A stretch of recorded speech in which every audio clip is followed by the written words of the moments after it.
உலக அறிவாளிகளே, என்று என்ன நாள்?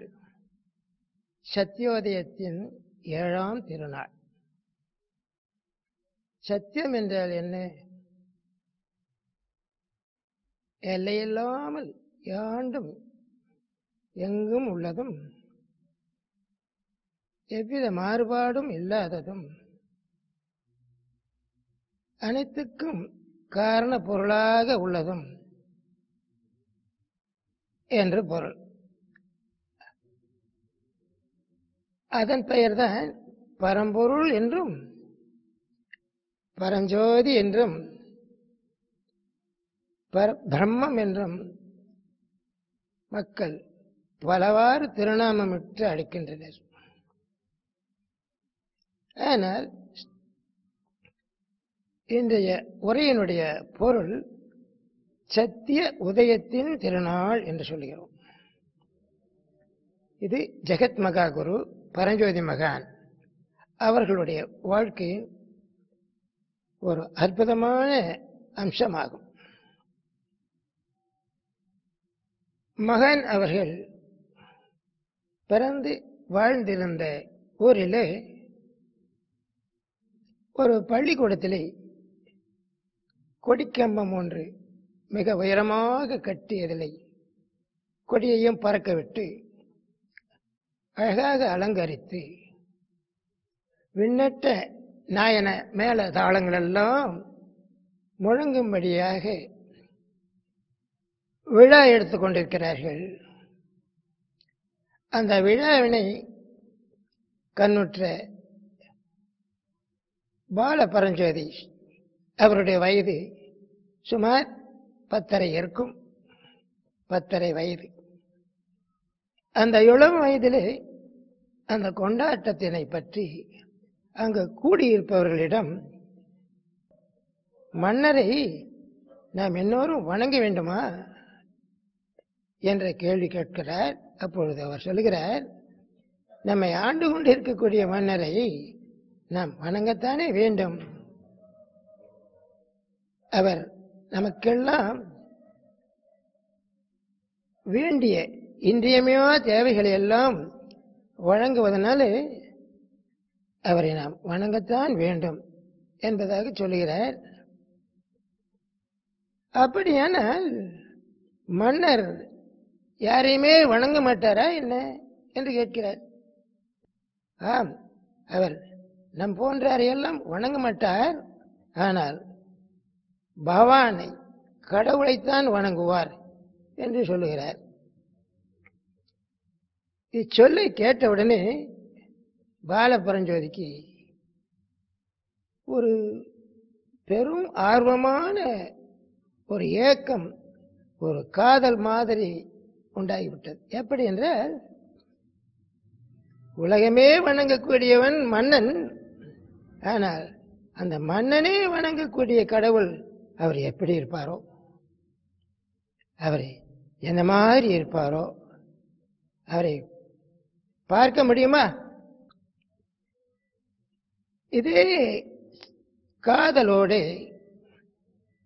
ஆண்டவனை காண வேண்டுமே என்ற பெரும் காதலோடு பால பருவத்திலே வாழ்ந்து கொண்டிருக்கின்ற காலத்திலே அவருடைய ஏழ்மையின் காரணத்தினாலே சுமார் 17-18 வயது சுமாரிலே பணியாளாக ரங்கோன் சென்று விடுகிறார். அங்கு ஒரு ஸ்தாபனத்திலே, வியாபார ஸ்தாபனத்திலே பணியாளாக பணியாற்றிக் கொண்டு இந்த காதலின்பால் ஆர்வத்தோடும் வாழ்ந்து கொண்டிருக்கிறார். அந்த வியாபார ஸ்தலத்திலே இவருக்கு உயர்ந்த நல்ல பெயரும் உண்டு. கொள்ளல் விற்றல் அனைத்தையுமே இவர் பொறுப்பிலேயே விட்டிருந்தார்கள். அப்படி வாழும் காலத்திலே இந்த தீராத காதலின் காரணமாக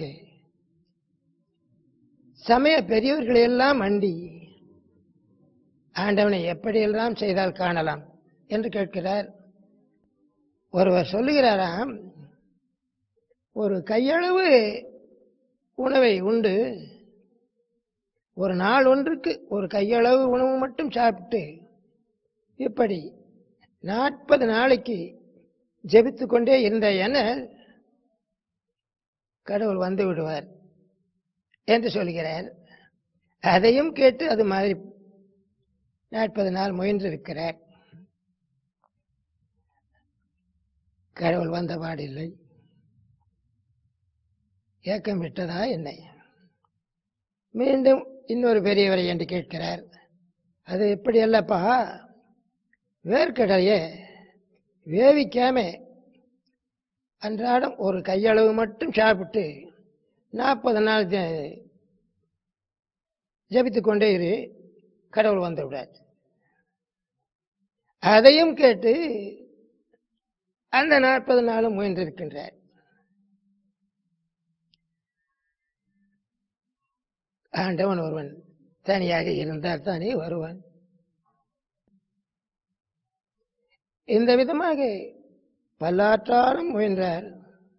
இப்படி ஆண்டவன் பால் கொண்ட காதலினாலே தேகத்தை வருத்தியதும் உணவை குறைத்ததும் இப்படி வாழ்ந்து வந்ததின் பயனாக ஆரோக்கியம் சீர்கெட்டு விட்டது. இப்படி அவருடைய வாழ்நாளிலே இத்தனை சாதனைகள் செய்த போதிலும் தன்னுடைய அலுவலகத்திலே இவருடைய உயர்வான பணியில் இருந்து அணுவலகம் பிறழாமல் அற்புதமாக வாழ்ந்து வந்தார். இது நடந்தது எங்கே? ரங்கோன் என்ற நகரத்திலே 1938 வருஷம் ஜனவரி மாதம் 7ஆம் தேதி இரவு சுமார் 10:30 இருக்கும். அந்த உபதேசை பெற்ற சில வினாடிகளில் இந்த சூரிய பிரபஞ்ச தோற்றங்கள் அனைத்துக்கும், சூரியனுக்கும், கோள்களுக்கும், மீன்களுக்கும், கோள்களில் வாழும் உயிரினங்கள் அனைத்துக்கும் தானே காரணமாக இருப்பதையும் தன்னிலேயே இவைகளெல்லாம் வாழ்ந்து கொண்டிருப்பதையும் அனுபவமாக கண்டார். அதாவது தானே சத்திய சுரூபமாக உதயமாகிவிட்டார். தானே பரஞ்சோதியாகவே உதயமாகிவிட்டார். சராசரி மனிதனாக இருந்து கடவுள் ஒருவன் தனியாக இருக்கிறான், அவனை பார்க்க வேண்டும் என்ற எண்ணத்தில் இருந்தபோது அவர் சராசரி மனிதன்தான். ஆனால் அதே சராசரி மனிதன்தான் இப்பொழுது பிரபஞ்சங்களுக்கெல்லாம் காரணமாக இருக்கக்கூடிய பரஞ்சோதியாகவே உதயமாகிவிட்டார். நன்றாக கவனிக்க வேண்டும். பிரபஞ்சங்களுக்கெல்லாம் தானே தோற்ற காரணமாகவும் வாழ்வு காரணமாகவும்